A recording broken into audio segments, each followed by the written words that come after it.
Greetings, travelers! Hello, travelers. Oh, wait. Greetings, travelers.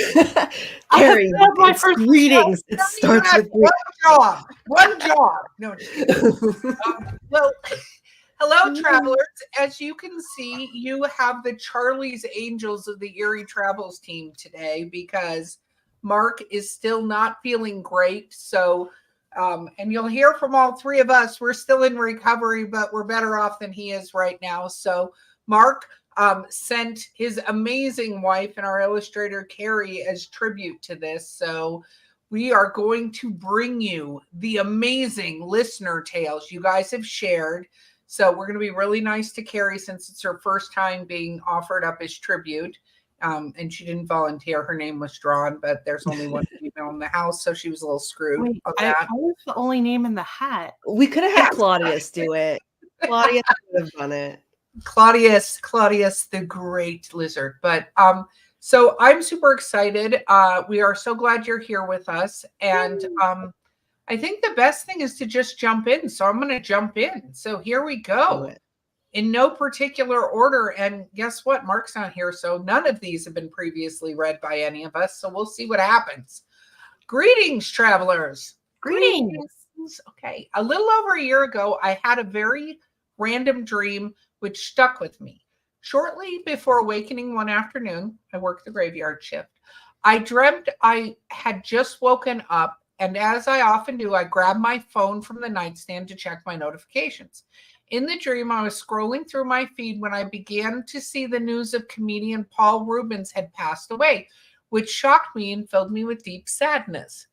Um, I'm not sure where this is going, but anyway, I soon woke up for real this time and had to check my phone to see if it was truly just a dream. After doing a bit of clickety clacking, I like that call out, I was relieved to find Paul Rubens was still alive, and while there was no signs of him being in ill health, took comfort in the fact that it was just a weird dreams and a few days of lingering sad feeling passed.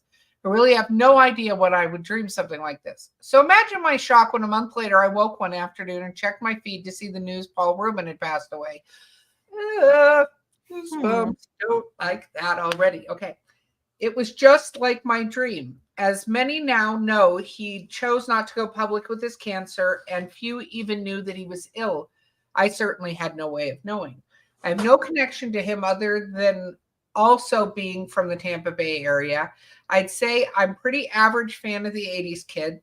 I'm sorry, I'd say I'm a pretty average fan for an 80s kid. I can use all the words. I've never even owned a Pee Wee Herman doll. How dare you? Anyway, while I was an enthusiast for paranormal, I've never had precognitive dream like this before, nor have I ever had a truly significant experience to think of. I've come to believe that I'm probably not very sensitive to such things.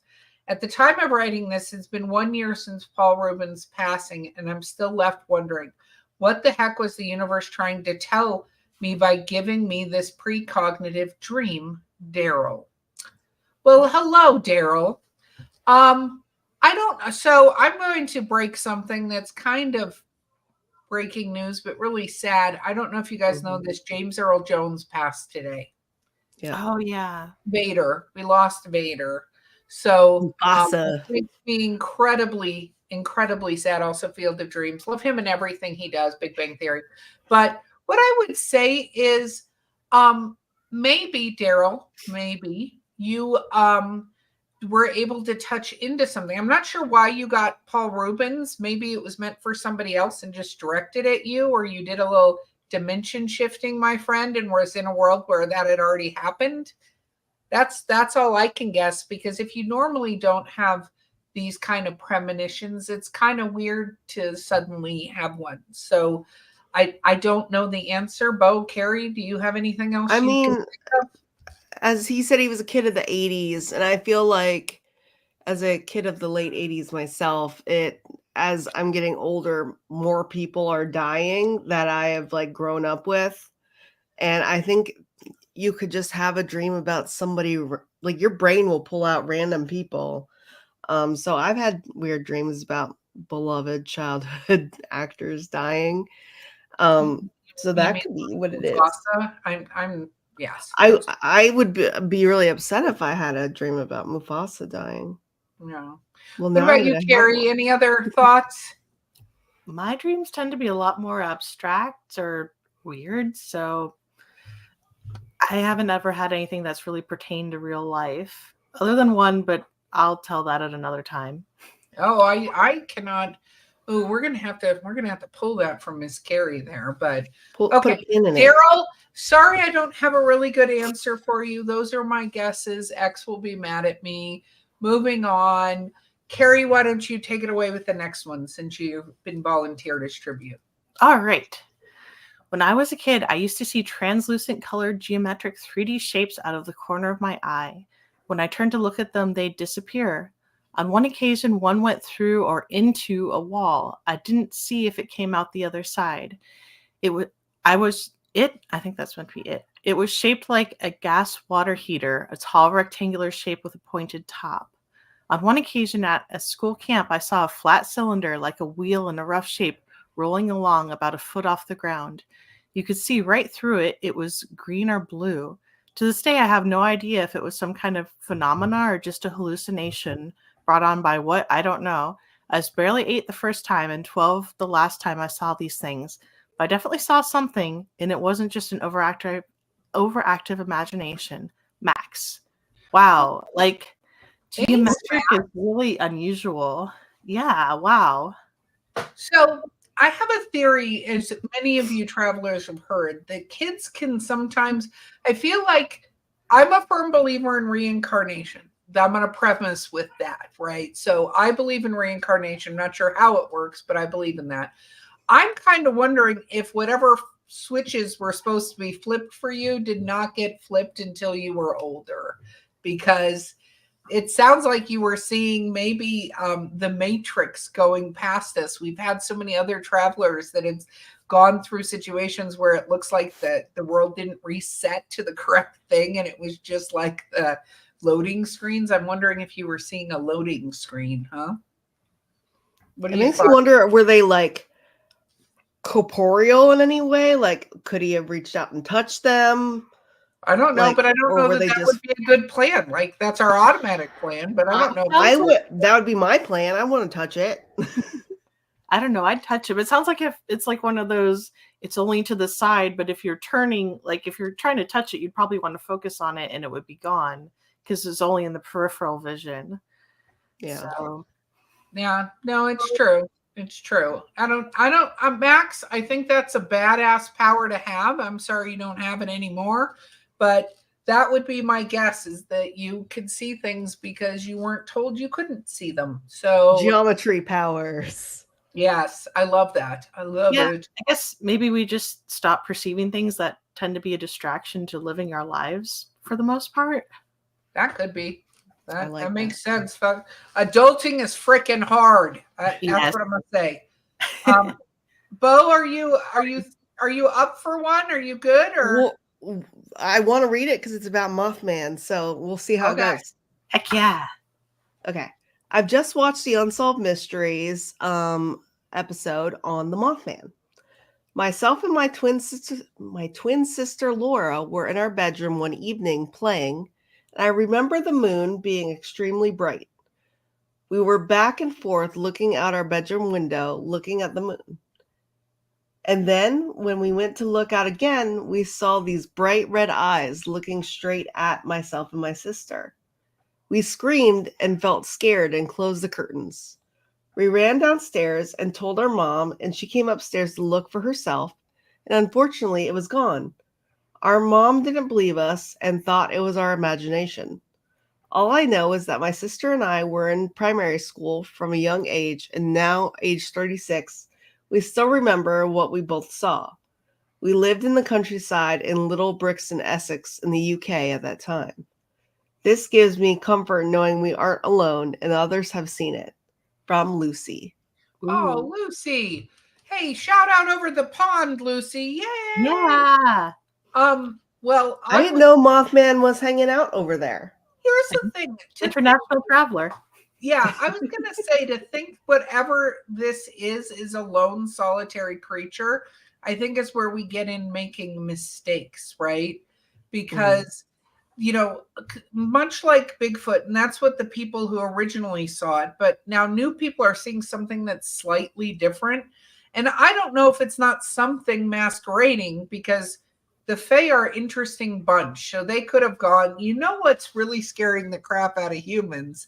This form, let's do it. So who knows what the hell? Red eyes, that could have been a million things, but I think that it's being attributed to Mothman, and it could have been whatever creature Mothman actually is, other than Mothman, like whatever Yeah, I mean, genetic line. We keep seeing Mothman sightings all over the place. It's because people don't have context for any other thing. They're just like, oh, it's big and has red eyes. Clearly it's Mothman, because they don't know about any of these other creatures that are also big and have red eyes. Or maybe don't even have red eyes at all. They're just like making the leap. Yeah, and I get why they do. It makes sense. But Lucy, you are not alone. You are not wrong, and you are not crazy. So give a big shout out across the pond. We love our international travelers. So very cool. And now I know, including Mothman, when I'm there again. Okay, good. Didn't we have a listener story a little while back about red eyes from a second-story window? Or am I yeah, we did. We did. Yes. We're definitely not alone here. No, terrifying. Okay. But now I creep myself out again. Okay, moving on. Thank you, listener tales, as they start. Here we go. Hey, travelers. Well, hello. Hey. Okay, I just need somewhere to vent about a very specific thing that most people won't understand. Okay, well, here we are. Vent away. Almost 4 years ago, I left my first husband because he was abusive and got my own place. Well done to you. Yeah. We split custody of our kids 50-50. Well, since I was 18 when I met him, the 50% of the time my kids were gone was the first time in my life I'd lived alone. I loved my place and quickly realized that there was an entity in the apartment with me who I dubbed George. Oh my gosh, I love that so much. I think I love that. Wait, I'm okay. Let me see. I might change my mind. I'm okay. At first, it seemed to be really enjoying startling me, the kids and my mom. Things moving, doors opening and closing, doors locking and unlocking, catching, quote unquote, something out of the corner of your eye. Took me a little bit of time because it became less startling and more comforting. I grew to rely on the fact that George was always there and I wasn't completely alone.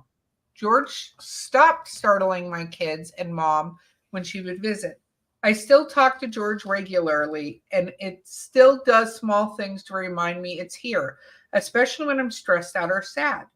It's been a big comfort for me, even though I'm remarried with another little one, so I'm not alone. Well, my ex has spent the entirety of the last year doing his level best to ruin my life, and things boiled to the point where my husband lost his job because of it. My last pregnancy completely disabled me, and our 1-year-old is also disabled. Oh. And now we have 2 weeks to move because we can no longer afford to live here. I'm heartbroken at losing the first home that was really mine and leaving George. I don't know if there's a way to invite it to come with us, especially since we don't have anywhere to go right now. Nobody I know will understand why I'm so upset at the thought of leaving my quote-unquote haunted apartment. Sunshine. Well, Sunshine, first of all, we are sending many, many positive vibes to you because you need them in the universe. Second, just ask George to go with you. If he's there and he's sentient in whatever sentientness. He should get to go with and make that decision. He's probably not attached to the house. Yeah, well, and then he can pick something to be attached to. Yeah, maybe you should give him options. Maybe you can find something you're going to have with you and is important, and say if he needs to attach to something, you can give him something to attach to in the interim. Yeah, not you. I know it's not you. Not you. Make it a physical object. Pretty please with sugar on top. Because I can hear Serenity Jenny in my ears right She's screaming. I can hear her. Yes, I can hear her now going, please don't let her attach. But I agree. I think Carrie came up with a really good idea. Find something and maybe give a couple of options, a couple of things that are absolutely traveling with you, keepsakes. And it's not the size of the item. I'm sorry, gentlemen out there. It's not the size of the item in this case. It is that it's something that you will be able to keep with you. So, yes, that's what I think we recommend, so you can take your friend with you. And I think you'll know if he's coming or not, right? I Yeah. think so. I feel like I'm remiss if I don't mention the George entity character from one of our favorite TV shows. Are you guys far enough for that? Not Any- Which I'm Oh, sure yeah. bears no relation. Oh no, I am far enough. It's the show Evil. If you have not Yeah. watched the show We Evil, love George. we Yes. love George and we are huge fans of the show Evil. So shout excuse me, forgive me, last season that it's going to be out, but we love it and it's brilliant. So yes, thank you, Sunshine. We wish you tons of luck. Please write us Yes. back and let us know when you guys land, because we hope and send positive vibes that you land in a good place. Mhm. So okay, Carrie, how about you do the next one? Alrighty. Oh wow. I'm beyond right now, and I think I just experienced a timeline shift. See these headphones? I lost the right earbud almost 2 years ago at my last job while I was working an overnight shift. I spent months looking through that department anytime I could get it in, and I could just never find it. So I've been rocking one earbud since then. I just sat down at my seat and went to put in my earbud, and both were on the holder. Does Dolly have braces again in this universe? From Thomas. Oh my goodness. Oh, Mark that would is say crazy. Dolly I has got always had goosebumps. braces. Yeah. So, Thomas, I'm just going to say that obviously something needed that earbud this entire time and was done and decided to bring it back, or whatever you They were done pissed with their off. podcast they were listening to. They were like, you know what? I'm finished. Here you go. Here you go. But Carrie, I guess when you get a chance to ask Mark, you're going to have him watch Moonraker and see if the braces are back or not to answer that question. Wow. Because I'll watch Risky Business to see if those sunglasses are back in that scene. I love it was back in the holder. Like, you're like, that's so hard. Like it's because been you there know the whole it's- time. You know if it's missing. And that's so crazy. I guess the Fae have had their fun. I don't know. Yes, the Fae were like, I'm done with this. You may have it back. Thank you. Oh my God, that is so awesome, Thomas. And I'm telling you right now, Mark is, when Carrie tells him, is probably going to go running for that Moonraker DVD to see if the braces are back, because that will spark joy if we are in that world. So thank you for your story. Bo, you up for the next one? You good? Or Sure, I'm good. hey, All right, Erie travelers. So I'm going to share something with you guys. So I work at a freestanding ER here in Florida. We only have about like 3 patients, and none of them are a little girl. That's ominous. That's the main point. Me and a nurse were just sitting there, and I am not a nurse. I do a different department, but I am up at the nurse station because I went to go find something to show her on my phone. As I'm looking for it, we hear a giggle of like a little child, and I'm like, what the heck is that? I look up and I don't see that we have a little girl, and I look at her and I was like, did you hear that? And she said, yes, I heard it. Now, I've been working here for the last 5 years, going on 6 years, and there has never been a death of a little girl that I know of here. But what was crazy is that she heard it too. Now, I've seen a shadow here like a week and a half, 2 weeks ago. Wasn't scared because we had a couple of coworkers that had passed away, and they were both young. So it was like a tragic loss. Nothing severely just happened to them tragically, but losing someone unexpectedly is a tragic way to go in my eyes. And I believe that what I saw was one of the guys I had passed away. But I figured I would just share because I just thought it was so cool, but creepy at the same time. And that is from Kristen. Kristen, thank you. I agree. That is officially creepy, and I noped out of your entire workplace partway through that story. So I didn't Erica want to has let ascended go, but out of the ceiling. She is gone. I was gone. You said sat down, heard a giggle. I was out. I was like, nope, I'm gone. Gone. I'm good. Nope, I'm. But I feel like we went off of the giggle, and then we were on shadows, and I wanted to know more about the giggle. Did it keep happening? Was it one time? I'm assuming it must have just been the one time. Man, though, being an ER, like, respect that work for sure, but there's Yeah. got to have been a lot of just energy going on in places like that, even if people aren't passing away, just Yeah. because there's a lot of trauma going on regardless. Yeah, I agree with you. So many mad props to you for the job and the job your coworkers are doing. But Kristen, we're going to need you to write us back and tell us whether it's a one-time thing or if it's continued. And I think what she was trying to say, she saw a shadow figure, thought it was the coworkers that had tragically passed. Very sorry for your loss.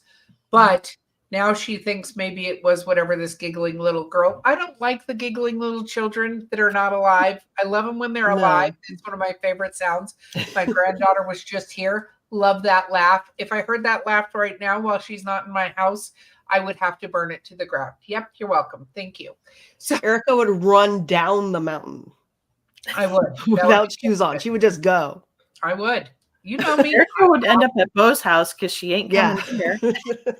That's true. No, absolutely not, Carrie.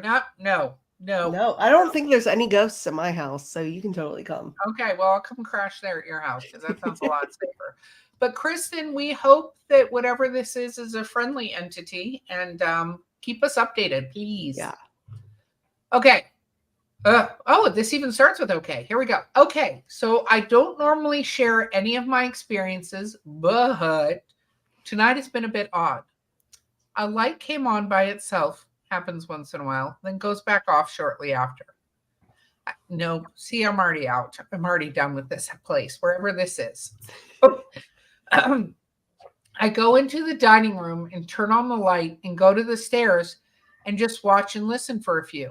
Then I go back to turn off the light in the dining room and come back to my room in the addition that's attached to the building. When I turn off the light, I look to my right towards the parlor and there's someone standing there. Ooh. Oh my God, chills through my whole entire body. That is not what he said. That is what Erica is saying. Okay, I can see a full-on solid shadow standing there. It was gone within seconds. Mike. Well, Mike, it appears to me you must move and burn your house down. So, there's a lot of that tonight. I mean, Erica, this sounds a lot like something that was happening in your house recently. So when are you going to see a shadow figure in your house? I didn't. It left with that person who was here, and I had a witch confirm for me that it's attached to the person and not my house. We are thank goodness here, and you are welcome. Yeah, because whatever that was needed to. That person can't come back to your house because who knows? Not until they're cleansed. Nope, not until they're cleansed. I already had that conversation. You're not coming anywhere near my house until whatever that is that was attached to you is gone. But Mike, it sounds like though scary, right? Not necessarily bad. And maybe because this has appeared to have happened in your house before, it normally hides better and was there for a moment going, oh shit, he's looking at me. Like that could have happened. Sees me. Oh, bro. You know, like the little kid thing where they freeze when they're doing something wrong with the hope you won't see them. That's my thought. Carrie? Yeah, I feel like maybe that was a whoops kind of moment. Like, I don't know. Spirits seem to will always come across as creepy, but that's not necessarily the intent, or just maybe it's just energy residue too. So it doesn't necessarily have any intent. I think they're probably as surprised when we perceive them as like vice versa. Like nobody is expecting to see the other, and when we do, we're like, ah. No, you saw that in the TV show Ghosts, which is one of my favorite US version, not the UK version. I like the US version better. I'll fight with Mark to the death over that. Is really good though. Anyway, it's bad. I'm just saying I like the US version better. But my point is, they always look surprised when somebody can see them. And they think sage smells funny. So, Mike, I would say, though, if it's something you don't want, just ask it to leave. Because, you know, you're kind of lord of that castle. So, yeah, no, that's what I would do. Okay, Carrie, you're up next, I think. Alrighty. My 7-year-old daughter and I were driving yesterday. Me driving, her riding. Glad that's an important clarification. And suddenly she started yelling and pointing at something. There was an airplane just hanging out midair, not moving at all. She told me I needed to report this to someone, and I told her no one would believe me, but she said they would because both of us saw it and not just one person. Guess I'm reporting it to you guys. Well, thanks. I really wish I would have pulled over and made a video. Next time something happens, I will, no matter how late I am. It was a big plane, like a passenger plane, and it wasn't even high up in the air. One of the weirdest things I've ever seen, but not the weirdest. Okay, I sense maybe another listener tale in the future. I was going to say, it sounds like this person owes us another listener tale. I told her I thought it was probably a glitch in the Matrix, and then I had to explain the Matrix. I can't even imagine explaining the Matrix in like a succinct way to a 7-year-old, but Yeah. And this is from Connie. Thank you, Connie. Well, thank you, Connie. I was going to say, Mark seems to have put a note on this listener tale. So when he posted it on the document, he says parallax effect. So I guess this is a actual yeah, it's moving at such a speed that it looks like it's like not moving at all. It's like an you see the illusion. It's like birds and stuff too. So when people are like, "Oh shit, that bird is frozen in the sky," it's not. It's just moving at a rate of speed that makes it look like it's frozen. But it's Corey fine. had something super weird happen, and we will report it to MUFON. Right? Is it? MUFON? I'm glad that they reported it, though. Yes. Always. Yes. We will make sure, even though Mark says science, we will make sure it gets reported to MUFON just in case science was wrong and a bunch of other people saw something weird. Wasn't Parallax a Green Lantern villain? Probably. Maybe. It sounds like a good villain name. It sounds like a great villain. I love that. He's now a villain. We have made him one in whatever parallel universe that we're now in where the braces are back. He moves so fast, he doesn't seem to be moving at all. Oh my gosh, craziness. Okay. Bo, are you good for another one, do you think? We'll see. We'll Okay. see. All right. This starts with work this one out, please. So I think we're going to have to do some solving. I hope there's no math involved because we all know how bad God, I hope not. Yeah. I hope not. That's bad. My 8-year-old son and I were in our home this morning chatting. I was sitting down. He was standing next to me. Suddenly, and only for a split second, everything went black and silent and then back on again. I looked at him shocked. He looked at me and said, "Did you see that then?" Whoa. A glitch in the Matrix, like Eerie Travels says. Your son. Imagine a light bulb going off and it's pitch blackness, then coming back on. It was like that, but it was the middle of the day and we didn't have or need any lights on. We both experienced it at exactly the same time. I've not mentioned it to him since because I don't want to freak him out. But I've not stopped thinking about it. It was like there was nothing at all, but like I said, it lasted like half a second. Please explain this one to me. My son said, "You got to tell Eerie Travels," from Anonymous. Yes. Good advice. Anonymous. First of all, we love that your son is a huge fan of Eerie Travels and you are the right group of people. So shout out to him. Yes. Yeah, shout out. I'll try to curse less since there's an 8-year-old listening. Oh, please. If they listen to me, we're golden. Jeez. We always warn people too that, and I say that, I am not suitable for children under the age of 18, but they do enjoy hanging out with me. Okay. But what I would say, my vote is a glitch in the Matrix. Where are you going, Carrie? That would freak me out. I don't even know. She's still thinking about how scary that would be. So my thing, didn't we have a someone on the podcast recently? God, I wish I could remember who it was. I think it was one of the Cryptids of the Corn guys. I was almost thinking that, but I couldn't remember his story exactly. When he thought he was he was like driving during the day, and then like a bright white light happened. I guess this and is he pulled over. Yeah. And everyone saw it, and I guess it was like a transformer explosion or something. Yeah, like that was Justin from Cryptids of the Corn said that. Yeah. But I think the problem with this is that there weren't any lights on. Just literally blackness and then re-blackness. And I'm going to go with rebooting the Matrix because Someone's like, oh shit, let's turn it off and on again. Something's yes, wrong. let's try. Someone thought Paul Rubens died. Let's fix it. Yeah. See, if you could have, that would have been nice before James Earl Jones passed away. But I think that, yeah, that's what I would guess, because to have I know exactly what they're talking about. I mean, we've all been in dark rooms in our house, but for a degree, there's light. We can still see each other no matter how dark it is. Yeah, like even if there's like this crazy like summer storm or something and the house goes dark, it's not pitch black dark. Yeah, so I'm going to again. We'll have to ask Mark, but we're going to have to figure out where to report this. Just dropped something off the desk. Sorry about that.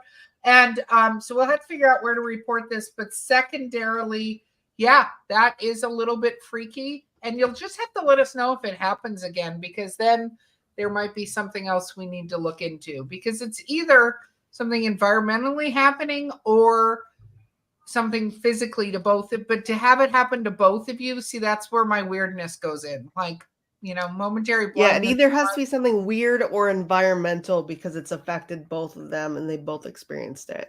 Yeah. So shout out to your son, whoever you are. I hope you're listening right now. No, your dad reported it to us, but we think you guys are safe because it obviously was just a reboot. And sometimes you get the blue screen of death on computers and have to reboot them. That's what happens. That's what I'm gonna chalk it up to.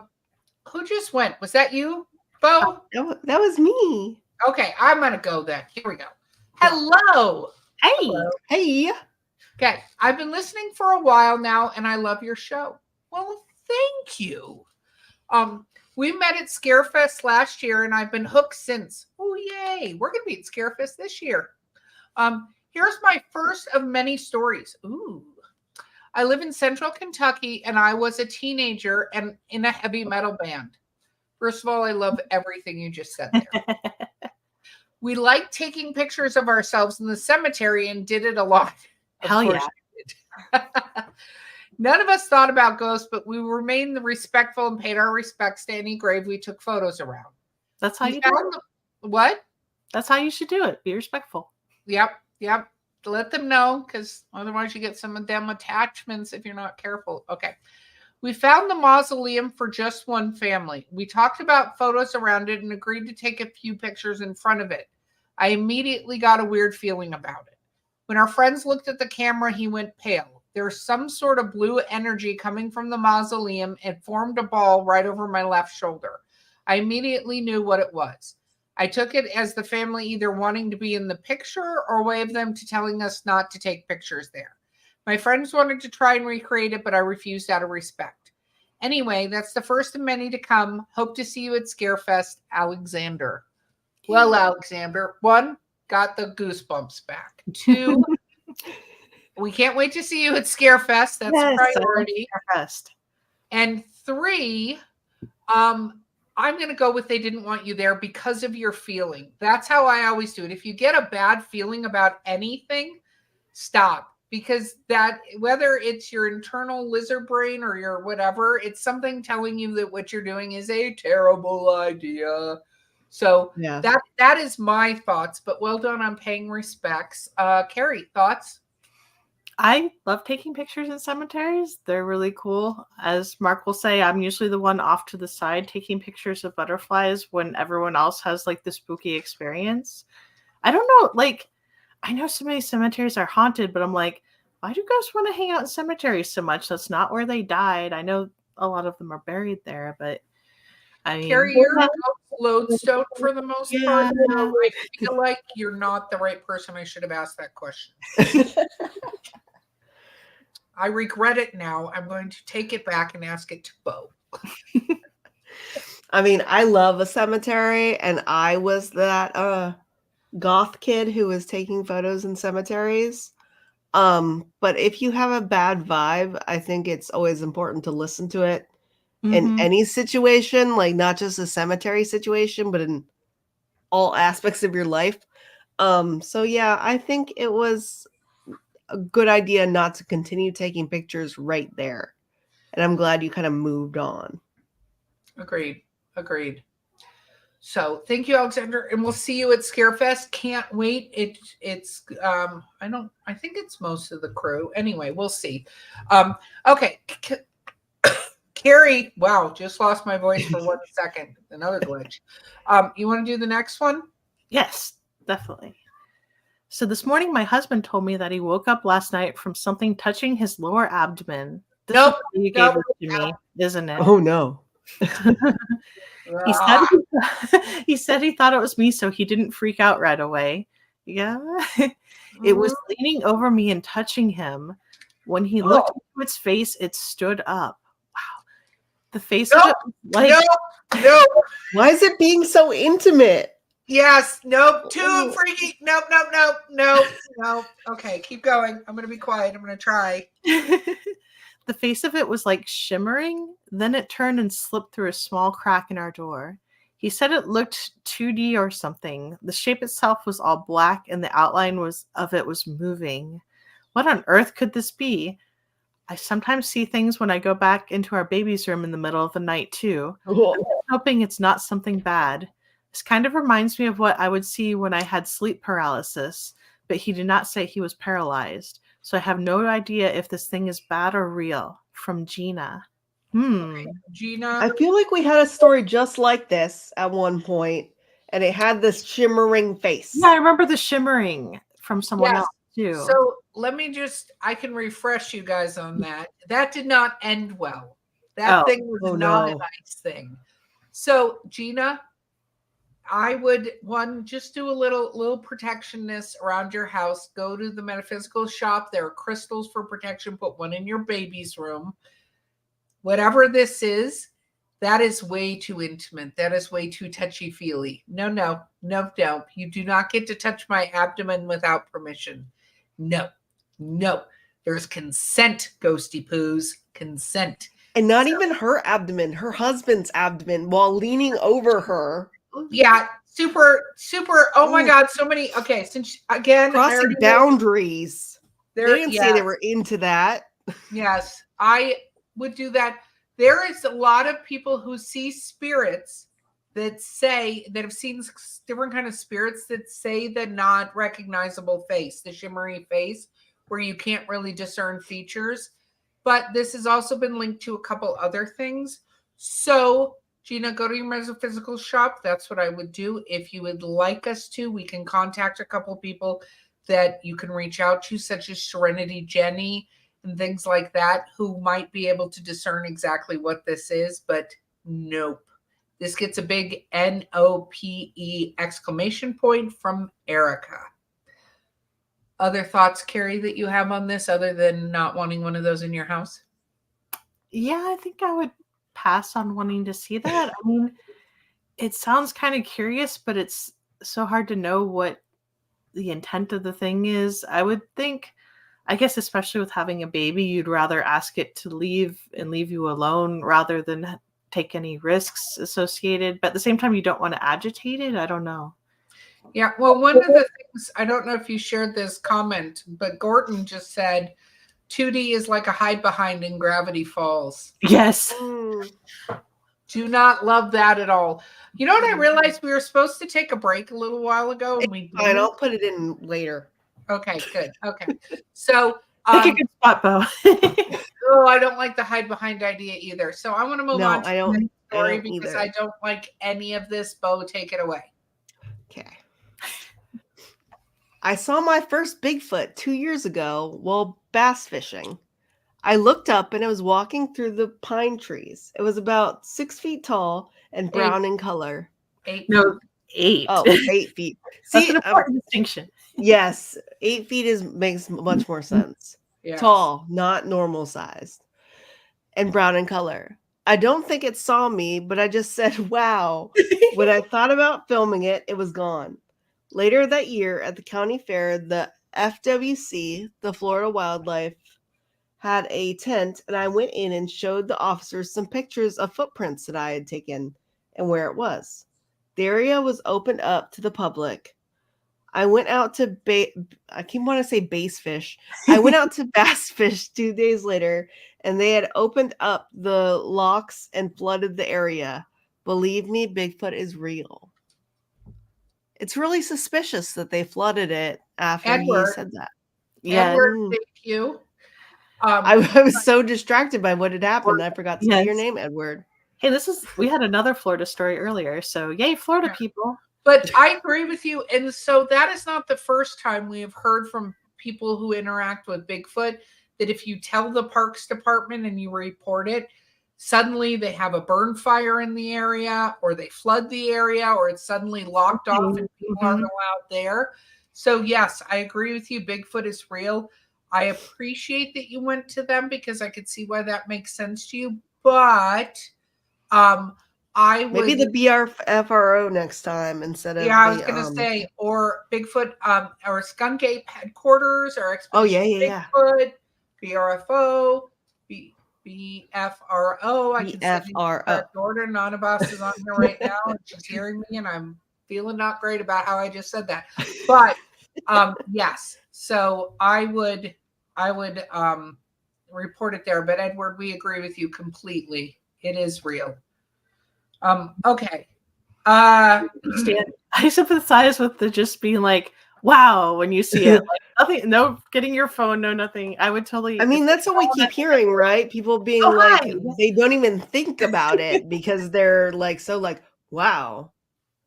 Or like it's just sapped from their mind. I see. My whole thing is I don't know. Even if I was encountering, I don't keep my phone out with me all the time. I can understand if you had a GoPro on or some other method that you were recording things, being able to catch things more easily. But if you're not going out intending to do that, grabbing your phone and pulling it out, that even just doing that takes a few seconds and getting the camera app up. Like if you really think about how long it takes you to take a picture of something, most things can happen without, taking a picture, getting a picture taken of stuff. It happens to me with deer all the time. I'll like walk out to the driveway just to do something and the deer will be right there. I'll be like, oh, sorry, hi. And like, they're gone. There is no getting the phone out. Yeah. I like how you apologize. Of them all sitting there and you're like, oh, when I come back, there'll at least be one or two. And it doesn't even look like you were ever there.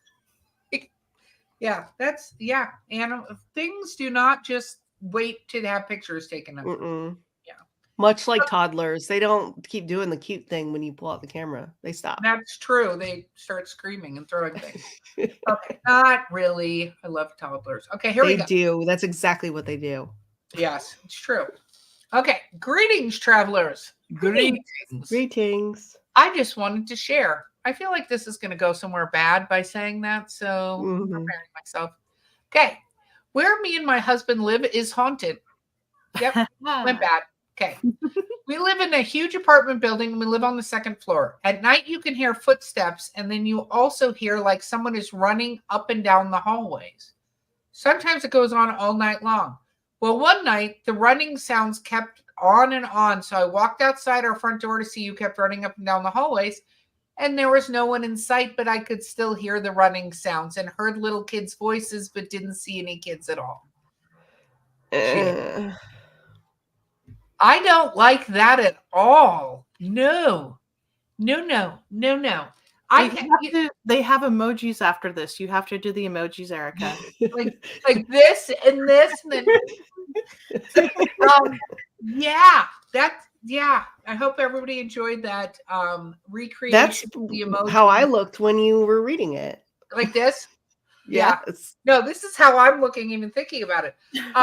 I do not like that, Jade, and I am sorry for you, but I think you should do a little bit of investigation on your apartment complex, and or you could send us your address. I promise I'm not coming there because under no circumstances would I go there. Erica wouldn't be caught dead there. She would never maybe if I was dead. You don't know. You don't know what I'm going to do. I'm going to cosplay as a ghost like nobody's business until I'm reincarnated. You're going to just go through all the listener tales and go to those locations. I'm going to go visit people and just see if they can send in stories Ari travels of.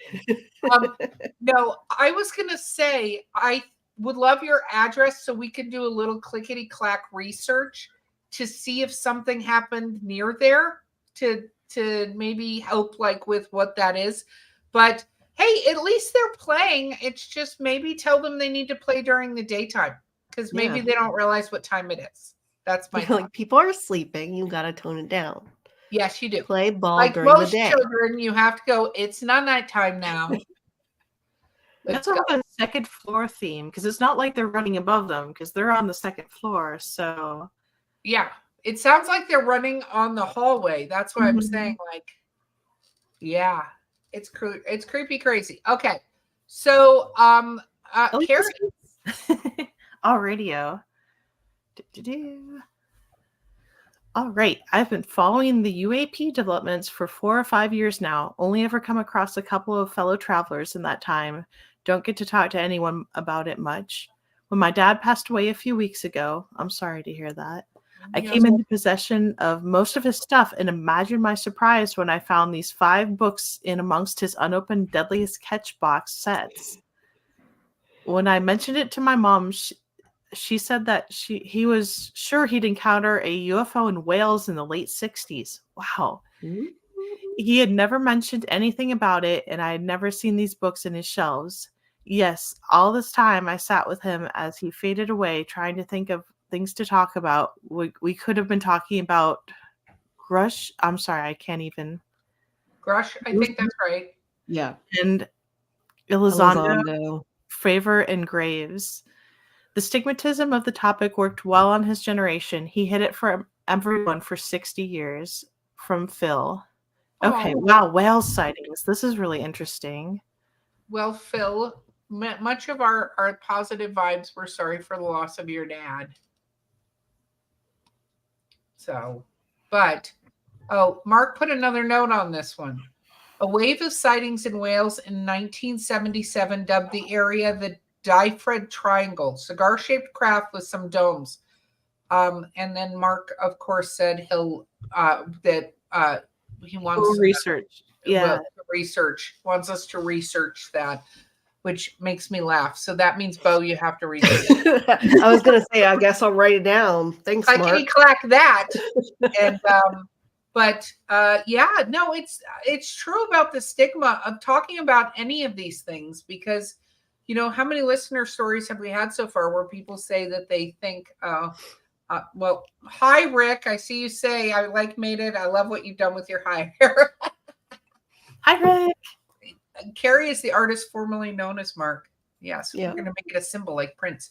But Phil, I was going to say, there is a lot of stigma, even today, about seeing things. Luckily, we have such a bigger community, and we talk about this a lot with other podcasters who've been on and stuff like that, like the Nana Boss who's on tonight. And, we were on with Sirens of the Supernatural, who we're going to have on, and Cryptids of the Corn. There's so many of us out there into the fray with Shannon and stuff. Like, we want you to get your word out, but it is, I think, harder for people because they don't want to be labeled as crazy. And there was much more rumor mill than there is different nowadays. When neighborhoods and stuff, your dad didn't want to be that guy who talked about seeing UFOs. Like, that's that's a stigma, and it's terrible, but it's a stigma. So we're sorry for your loss, but Phil, thank you for sharing. And if you have any stories you'd like to share, we are here. But well done on finding those books. I love those books. I'm glad that was something at least you could experience, even if he wasn't able to share it with you. Yes, that's true. That's true. It's a little fun thing to find. Bo, you want to do the next one? Are you good? Or I'm good. I'm ready. All right. This morning, as I was waking up, I heard over the radio a pilot and some co-pilot saw something in the sky near Fort Edward that made no sense. As they were getting closer to it, they asked the person on the ground, were there any planes nearby, due to nothing on radar. As the pilot was talking to the navigator on the ground, the navigator said there is not, and asked if they wanted to report the sighting. The pilot said no, but the co-pilot agreed to talk. As they landed, they were met with someone, a guy in a black suit that looked like an older Asian man. Oh my God. Okay. Oh, why is Mark not here for this? The person asked if they wanted to talk about the sighting they saw. The pilot didn't due to the fear of losing his job, so he said no. The co-pilot said he would, and what was said, the co-pilot's grounded from flying. Mm. This is all what was really said on the radio. This happened on August 1st, 2024. Again, this was on the radio. The pilot wanted to not be named from losing his job. I remember that Congress passed a law a few years back that any pilot can report these sightings while they're in the air. But I guess it is still a hush hush. Nothing can be said out loud about it. I wonder if it was X by Tim. Hi, Tim. Hello, Tim. For the record, I doubt it was X because X is not a Men in Black. He has made that very, very clear. He has said many times he is not, which makes me think that he is. But I don't think this is him. I'm not. I'm in the he's not. However, yeah, there is still a lot of stigma around people talking. We are not of a point yet where we're willing to really say it. And I think if they report it and it's not heard by anybody except for the reporting agency or their whatever, you know what I mean? It's fine. If it was broadcast, it's a different story. And now I can see why the co-pilot was grounded. And I mean, it's people are pushed not to disclose because they've set it up in such a way that disclosure makes you look crazy, and the government and other people, Men in Black, make it that way on purpose. But I know what Mark wanted me to point out on this. The man in the black suit who looked Asian, because Mark and I saw a similar looking gentleman in Indianapolis. And I think it was referenced in a couple other listener tales of people seeing that same man and referencing Mark. Yes. In the same scenario. So I think it might be our guy. It might be, or there's 9 of them. We don't know what they all look like. So that's true. They could all look the same too. We don't know. That would make sense. Very like Mr. Smith from The Matrix. Exactly. Carrie, I'm going to have you go next. Alrighty. Ooh, all right. This one is a little sad, but I'm calm enough at the moment to tell the story. My head and face hurt so much from crying, but it's also a part of life, sadly. I'm so sorry. It's hard when you're just so heavy with that feeling. So this morning, I unfortunately had to send one of my cats over the Rainbow Bridge. I did all I could and then some, and I still feel terrible about it. I really empathize with that. I have had to do the same thing with the cat I owned a long time ago, and she was like my best friend. Feel you there. All right. Last night, for the last couple weeks, I've made it a point to spend time specifically with him, bring him with me onto the couch, and give him lots of love. Mind you, there was quite a windy storm last night, but here's something that was very unusual. I was on a phone call with a good friend of mine telling him what was going on and that I was bringing Sunshine to the vet in the morning and that he might have to be put to sleep. While I was on the phone with him, I heard 3 very distinct knocks on my front door. It wasn't the wind moving something or moving my windows or the screen door. They were very distinct knocks. I said out loud, "If you're a person, ring the doorbell because I'm also missing 2 cats," and figured maybe someone had come across them and was coming to my door to let me know. I know that people can hear me through my window, and that's behind my couch when I speak to them because I always ask who it is if they don't announce themselves for lots of reasons. That's very reasonable. The doorbell didn't ring, and shortly after I got off the phone with my friend, I was cuddling Mr. Sunshine, letting him lay on me, and there was a very loud knock happening at my house, not even 10 feet away from me. Nothing fell, nothing moved. I think it was someone coming to let me know that it was Sunshine's time. I would have much preferred had it been the spirit of my previous dog or something who was alive when Sunshine was quite little. I think last night I was visited by someone telling me that it was time. I kind of told them to back off, and I know evil was allowed here, but of course I still had to lay Sunshine to rest in this morning. I think some messenger of some kind visited me last night. I have no hard evidence, but that's what I feel like is what happened. It was very strange, but I had a feeling that's what had happened. This is from Jake. Oh, Jake, we are super sorry that you lost Sunshine. I'm going Mhm. to say I recently had to put down Carrie and Bo both got to meet him. My cat Henry, who was I think 16 Yeah. or 17 when we had to put him down. It was just fine. We'd done everything we could for him as well. I But it love does Henry. sound Yeah. like, Henry was so sweet. yes, it does sound like you had a little person coming to let you know it was time for them. So that they can't always be great at the messaging because I'm They're like, hello, we need to get sunshine tomorrow. We're just letting you know. yes, We're going to knock in the scariest way possible. it might have been like a New Yorker of ghosts. Like, hello, hello, is this thing on? Hello, open the door. We're coming to get him. But I am quite sure Sunshine is playing around happily with somebody. Maybe he's playing with Henry. Henry's a pretty sociable guy. So gonna throw that out there. Henry was very sweet. I remember I had to give him medicine, and it was the first time we met, and he was still fine with it. So I think Henry would make friends with everybody. Yes. So I bet they're palling around right now. I agree. Okay, the next one's a long one, so I think it'll be our last one for tonight. So here we go. So I shared my story for the first time on a Sasquatch page and was invited to share it with you all. Enjoy. Yay. Hey, everyone. Well, hello. Hey. So I joined a Bigfoot group because I finally ready after 20 years to talk about my Bigfoot experience. I had only told a couple of people because I didn't want people thinking I'm crazy, and I only had my word and no pics or videos. This was before we had super nice phones. I had a Nokia brick phone with no camera. Yeah. I remember those. Okay.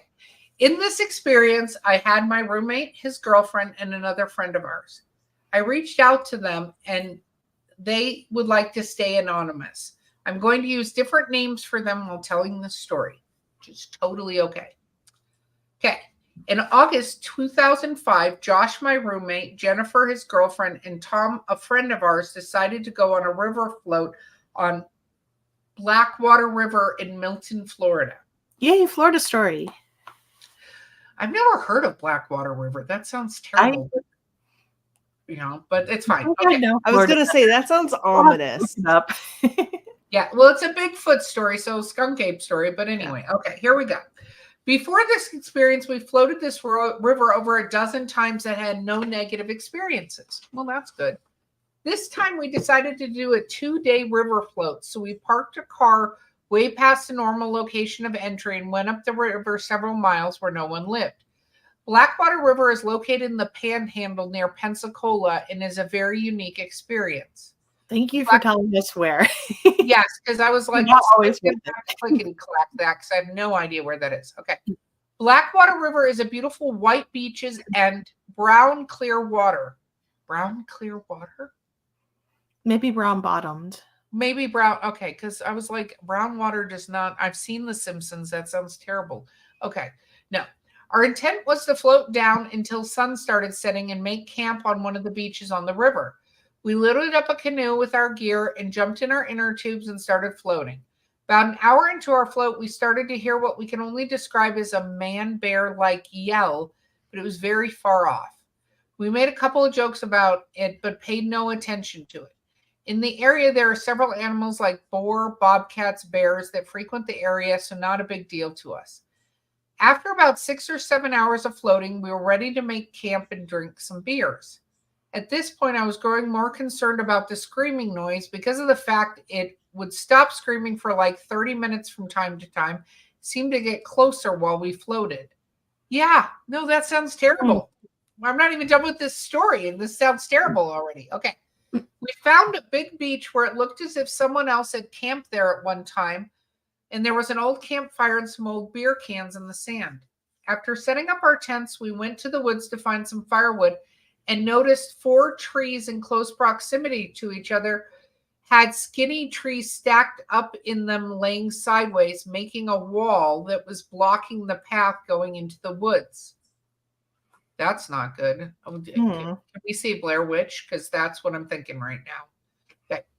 At first, I thought it was someone's property and they don't want people camping to come up onto the property. But upon further investigation, I noticed the trees weren't stacked, wasn't cut on both sides. They were twisted, like you would do if you're trying to take a small branch off a tree. That freaked me out because of the sheer power you would need to twist a tree like that. So I stayed on the outskirts of the woods. By night, see, everything you're telling me so far in this story has me getting back and floating right back down the river, but I'm going to continue on, okay? Yeah, Gorton just said a Florida man won't be denied. That is so true. Anyway, okay. About 9:30 at night, the screaming was pretty close, but still far enough off that we were a little concerned, but not enough to make a big deal out of it. I chose only to have 2 beers because if something did happen, I didn't want to be drunk in a situation like that. That's smart, at least. Around 10 p.m. is when we started to head to our tents. Tom drank enough for everyone, so he went to his tent and was out within minutes. But Josh and Jennifer and I stayed up for about a half an hour putting everything up so our food wouldn't attract unwanted animals. This was when all hell broke loose. I was in my tent, and Josh and Jennifer were in a big 6-person tent. I laid in my tent for about 20 minutes before I decided to get a bottle of water from the cooler, which was close to the fire pit about 40 feet away from our tents. The campfire was about 10 feet from some large 6 to 7 foot tall grass and shrubs. As I stepped out of my tent and asked Josh and Jennifer if they wanted a bottle of water, they both said yes. And as I walked to the cooler and grabbed the waters, I was greeted by the loudest scream I had ever heard from the bushes 7 feet away from where I was standing. Oh, I don't love this. First thing I noticed was that whatever was screaming it was either sitting in a tree or at least 8 to 9 feet tall. I felt like my soul came out of my body. I was so scared and beelined it towards Josh's tent, jumping into their tent as all 3 of us were freaked the crap out. Whatever this was continued to let the craziest scream yell we had ever heard. At this point, we were all trying to make sense of what was happening to try to convince ourselves it was simply a bear and we had nothing to worry about so long as we stayed in our tent. Then it started to walk towards our tent and we felt every footstep. The crazy thing was we were sitting in the deep white sand, so to feel a step in the sand, you would have to be several hundred pounds. We realized we were experiencing something unusual, and the temperature went from about 85 degrees to the point where we could see our breath in the tent. Oh, I know how crazy this sounds, and this is the reason I kept it secret for so long. Okay. As we sat there helpless in a thin tent, we decided to lay flat against the ground, looking up, hoping this thing wouldn't take interest in us. At that time, it walked up to our tent and started hitting the tent and screaming at us. I started praying and making things right with God. At this point, I honestly thought this was it. Several minutes went by while it ripped bushes out of the ground, hit our tent, and pushed down the tent with the largest hand I'd ever seen in my life. One thing all 3 of us couldn't deny was that it was a human hand with 5 fingers, 4 to 5 times larger than a typical human hand. Eventually, it stopped messing with our tent and went to town on our cooler and equipment. At some time in the night, it walked across the river, and we all heard the rest of the night with snapping wooden screams. I fell asleep at some point, waking up to the sun coming out, and the nightmare was over. At least that's what we thought. Oh my goodness. How much? Well, there's so much more of this. Okay. Freaked out. Okay. When I woke up and came out of the tent, our campsite was ransacked. Our cooler was ripped in half and everything was scattered everywhere. Upon further investigation, I noticed massive footprints in the area that smelled like dead animals.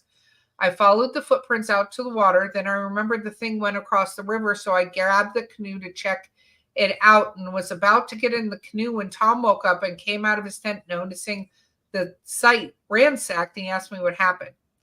I was honestly blown away, didn't wake up for any of it, and had no idea what happened. I told him what happened, and he didn't believe me. He agreed to jump in the canoe with me and check the bank across the river. Why are we going across this river? Why would we do that? At least it's daylight Am now. I alone in thinking that's a terrible idea? I'm mid-story here. We're not done, but... Okay, Bo's laughing her head off. Anyway, I'm moving on. Okay, so I don't know why you're going across the river, but I'm going to continue your story. This river is about 40 feet wide with 5 to 15-foot depths, depending on where you're on the river, with clay embankments throughout. We noticed footprints in the sand on the bottom of the river, which was 8 feet deep. As we walked up the clay embankment, we noticed skinny trees were twisted about 6 foot up and made a path going to the left of our campsite. Again, we marveled at the sheer power of what it would take to twist a healthy tree like that. The damage seemed to stop a few yards to the left of where it looked like something had sat down for a bit. There was footprints and handprints and 2 very large butt prints in the soil. Gotta love a good butt print. We did just laugh, which we needed after that night. At this point, Josh woke up and came out of his tent and saw us cross the bank. Josh was done with this trip after the experience and asked if we could just get in the water and get out of there. We all agreed to start back towards the canoe. When we got back in the canoe, Tom noticed more trees twisted to our left directly in front of the campsite. So instead of getting in the canoe, we walked in the direction checking out the damage. All of a sudden, a large tree snapped and started to fall towards both of us. We did our best to dive out of the way, but both disappeared into the branches of the big pine trees that landed on us. Luckily, we only got hit by a few little branches and were okay. But as we were trying to climb out of it, we felt was a big thud on the ground and footsteps running off. Tom and I tried to climb to see what was running off, but didn't get in time to see it. When we looked over at Josh, he was pale white and started to freak the crap out, yelling, "We have to go," over and over. After that, he put his girlfriend in the canoe, and we finished the float in a fraction of the time, running from one beach to the other, jumping in the canoe until he was back at his vehicle. Several weeks later, he finally told me what he saw. He had took a drink of water and he looked up and there was a very large ape-like man sitting on the top of the huge pine tree. As they locked eyes, this thing stood up while staring into his soul and turned and jumped in the opposite direction, sending the tree at us. He described the large ape-man with huge eyes, fur from head to toe, about 9 feet tall. He said that when he looked at him as if he knew him, which I don't know what that means. Anyway, that's our experience, and we've never been back since. Isaiah. Well, Isaiah, smart, never to return. There were so many no. There were so many Scooby-Doo moments. Like everyone was going to check stuff out. Why? I admit the forensic part of me is like, there's footprints. Let's piece together. Let's go look at them. On. Yeah. That's absolutely the worst idea in the entire world, to try to piece together what's going on. Like, I think that's horrible and we should never do that. And I am done with that. So Isaiah, it was very smart of you not to go back. I will say this, if you are willing to give slightly more description of exactly where you were, I want to send that over to Connor Flynn and Stacy Brown and see if they want to go look into that particular area. Because that's in their neck of the woods. Yeah. Yes. Yeah. I was going to say it's totally, and I know it's been a while, but if it sounds to me like you were in I don't want to say a housing area, but an area. Does that make sense? Like where these things live? And they just were like trying to warn you this entire time, like, you're too close to us, you need to leave. I mean, because they said that they went up the trail past where people usually went in to float down. So maybe because maybe the skunk ape had their area and we're like, oh, people don't come up here because they start here. And well, these and that's people why went up. Yeah, no, that's why I'm saying the twisted trees and stuff, we've heard of that to make their structures where they live. So it sounds like the entire time, whatever this thing was going, hey, you guys should leave. You should leave. You're too close. You're too close. And we, like normal humans, did not respond well to that. Therefore, we weren't listening. So in the future, if you hear something like that, just go. You're in something's neighborhood, neck of the woods. Yeah. And I do agree. I mean, boars, things like that. But after some of these experiences, it's time to go home. But if you'll give us a better location, I'd love to pass that on to our skunk ape friends so that they can go investigate to see if maybe that's still the home of some of these creatures and they can have trees thrown at them, because There's nothing I like more than the thought of Stacy Brown getting a tree thrown at him. So I I'm mean, just he looks nimble. I think he could leap out of the way. He'll be okay. he probably could, but anyway. So Carrie, thank you so much for being a part of this Listener Tales Yes. episode with us.